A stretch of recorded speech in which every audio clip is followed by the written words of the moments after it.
Saudara, mari kita lihat di dalam konteks Petrus pun melihat bahwa rupanya di dalam zaman Petrus ada orang-orang yang mengabaikan tanda-tanda itu. Bahkan mereka bukan hanya mengabaikan, di dalam kesadaran mereka menolak semua tanda itu, bahkan menyepelekan Tuhan yang memberikan tanda itu. Mari kita lihat, saudara, munculnya para pengejek-pengejek tersebut. Yang pertama, mereka tidak percaya akan hari Tuhan. Yang dimaksudkan di sini adalah kedatangan Kristus yang kedua kalinya, kiamat atau penghakiman akhir zaman. Mereka sama sekali menolaknya. Argumentasi mereka, saudara, dikatakan di dalam firman Tuhan ini dari janji Tuhan. Mereka tahu tentang adanya janji Tuhan untuk di mana Yesus datang kedua kalinya. Dikatakan ayat 4a. Mereka tahu. Ya. Yang kedua, rupanya mereka juga tahu bahwa beberapa dari janji-janji itu kelihatannya menunjukkan bahwa Kristus akan segera datang untuk kedua kalinya. Di dalam Matius pasal 10 ayat 23 maupun di dalam Kisah Rasul atau Matius pasal 16 ayat 28 dan Matius 24 ayat 34, saudara. Itu semua yang dinyatakan tentang kedatangan Kristus yang kedua kalinya. Karena itu, saudara, pada waktu mereka melihat Tuhan tidak datang-datang, padahal semua janji itu diberikan, dan mereka tahu dengan persis apa yang dikatakan firman Tuhan, mereka tidak sabar, dan mereka menganggap bahwa Tuhan lalai atau lamban dalam menempati janjinya. Perhatikan ayat 4 dan ayat 9 dikatakan dalam bagian firman Tuhan. Padahal Tuhan Yesus sudah memperingatkan akan adanya orang yang tidak sabar menantikan hari Tuhan.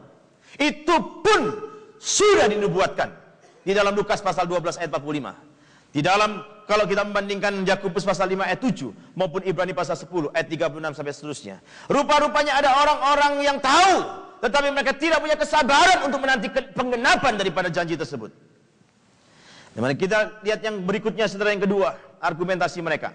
Dari tidak berubahnya dunia atau alam semesta di dalam ayat 4b. Dikatakan di sini, saudara, mereka berkata sejak penciptaan sampai bapak-bapak leluhur mati. Di dalam konteks zaman Petrus pada waktu itu, dan bahkan sampai sekarang di dalam zamannya, ya. Dikatakan segala sesuatu alam semesta atau dunia ini, ya, dikatakan tetap seperti semula. Perhatikan, ini di dalam zaman Petrus yang tidak nampak terjadi sesuatu perubahan apapun di dalam konteks alam semesta. Di dalam zaman kita terjadi perubahan yang sangat signifikan. Artinya tanda itu semakin lebih jelas. Di dalam zaman Petrus mereka tidak menangkap tanda alam ini. Di dalam zaman kita tanda alam ini terlalu sangat jelas. Setiap hari kita merekam lewat media yang ada, baik itu koran maupun lewat televisi. Perubahan daripada alam semesta ini yang nanti akan dipaparkan lebih jauh. Artinya tanda-tanda itu makin spesifik, makin menuju kepada penggenapan. Di sini menantang kita untuk lebih serius berbenah terhadap kehidupan kita. Banyak orang mengatakan tanda-tanda zaman ini membuat orang itu harus kembali kepada pertanian. Saya mengatakan tidak. Tanda-tanda zaman ini membuat orang harus kembali kepada Tuhan, bukan kepada pertanian. Itu salah besar, saudara. Prioritasnya itu kembali kepada Tuhan, baru punya sikap dan penataan hidup yang benar. Termasuk di dalamnya tahu bagaimana memprioritaskan yang lain, termasuk penataan pertanian. Bukan pertaniannya yang menjadi fokusnya, tetapi pertobatan hatinya untuk datang kepada Tuhan. Itu yang nomor satu. Saudara, kita lihat di dalam konteks ini. Jadi sampai kapanpun pasti juga tetap demikian, itu anggapan mereka. Di dalam konteks zaman Petrus, mereka tidak bisa melihat spesifik seperti kita tanda zamannya. Ini sesuatu hal yang sangat penting untuk kita, saudara. Juga kita lihat, saudara, yang kedua, mereka bukan hanya tidak percaya pada hari Tuhan, tetapi lebih dari itu mereka melontarkan ejekan-ejekan. Di dalam ayat 3 dan 4 dikatakan di situ. Mereka sangat menghina seluruh nubuat berkaitan dengan tanda-tanda zaman dan hari Tuhan itu sendiri. Saudara, kita lihat yang ketiga, mereka hidup menuruti hawa nafsu. Perhatikan, akibat mereka menyingkirkan kebenaran itu dalam hidup mereka, maka mereka bisa hidup dengan kebebasan dalam dosa mereka. Satu-satunya cara untuk mencegah manusia untuk hidup daripada kejahatan adalah jika mereka terus mencerminkan diri mereka kepada firman Tuhan. Dengan hidup yang terus memandang kepada Golgota, itu akan menghentikan mereka terhadap kehidupan kedagingannya.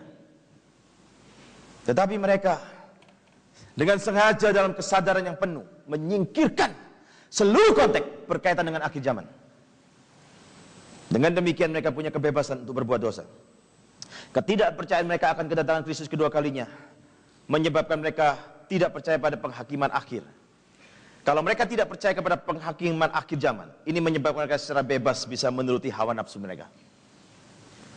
Orang yang menyingkirkan Tuhan dan penghakiman terakhir, maka orang itu akan membuat begitu banyak kejahatan di dalam hidupnya, di dalam kebebasan yang ada.